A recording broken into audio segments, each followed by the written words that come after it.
Xin chào tất cả các bạn đã quay trở lại với kênh YouTube Cà phê Mô Hình Giấy của mình. Lời đầu tiên mình xin chân thành cảm ơn tất cả các bạn đã đồng hành cùng với kênh YouTube của mình trong suốt thời gian qua. Và mình cũng vô cùng may mắn được một bạn phóng viên của báo Tuổi Trẻ đã đưa mình lên bản tin góc nhìn trưa nay vào ngày 3 tháng Giêng năm 2021. Các bạn có thể xem link gốc của bài báo trên website báo Tuổi Trẻ nhé. Để tiếp nối thành công cũng như lan tỏa sự may mắn của mình đến với tất cả các bạn, thì ngày hôm nay mình xin trân trọng cũng như giới thiệu với tất cả các bạn là một mẫu mô hình, một con linh vật mà nó chính là biểu tượng mà mỗi khi dịp Tết đến xuân về chúng ta thấy ở rất là nhiều quốc gia châu Á. Đó chính là con vật gì? Các bạn hãy cùng xem nhé. Đầu tiên mình xin giới thiệu với các bạn một con vật màu xanh lá cây. Đầu tiên là màu xanh lá. Đây là một màu biểu tượng cho sức sống cũng như là sự tươi trẻ. Mình xin gửi thông điệp lời chúc của mình đến tất cả các bạn một năm mới thật là nhiều sức khỏe. Và con linh vật, còn lần thứ hai là màu vàng. Đây là màu biểu tượng cho sự tình cảm và sự yêu thương. Mình xin chúc tất cả các bạn một năm mới có thật nhiều những cái tình cảm, tình yêu cũng như là mãi mãi hạnh phúc. Và đây là màu đỏ, một màu biểu tượng cho sự may mắn. Mình xin chúc tất cả các bạn một năm mới thật là nhiều tài lộc, tiền tài cũng như là phát tài, phát lộc, vạn sự như ý. Và đây là chú linh cuối cùng màu xanh dương. Màu xanh biểu tượng của sự hy vọng. Chú linh này đại diện cho lời chúc của mình đến tất cả các bạn một năm mới thật là nhiều niềm hy vọng mới cũng như là thành công mới trong công việc của mình thuận buồm xuôi gió. Với 4 màu sắc của 4 chú linh thì mình xin chúc cho tất cả các bạn một năm mới 2011 thật là nhiều sức khỏe, hạnh phúc, tiền tài phát lộc và vạn sự may mắn.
Vậy là mình đã hướng dẫn cho tất cả các bạn xong cái mẫu mô hình giấy chủ lưng may mắn này. Trong thời gian sắp tới mình sẽ quay hướng dẫn cho tất cả các bạn ở hai đường dẫn, một là stop motion cũng như là quay theo hướng dẫn theo cách truyền thống.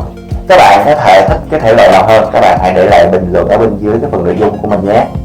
Và mình cũng xin bật mí với tất cả các bạn là trong thời gian sắp tới năm 2011 mình có những dự án làm phim hoạt hình bằng mô hình giấy. Các bạn hãy đón xem, đăng ký cũng như là chia sẻ cái kênh YouTube của mình Cafe Mô Hình Giấy đến tất cả các bạn. Xin chân thành cảm ơn tất cả các bạn đã xem. Xin chào và hẹn gặp lại tất cả các bạn trong những clip tiếp theo nhé.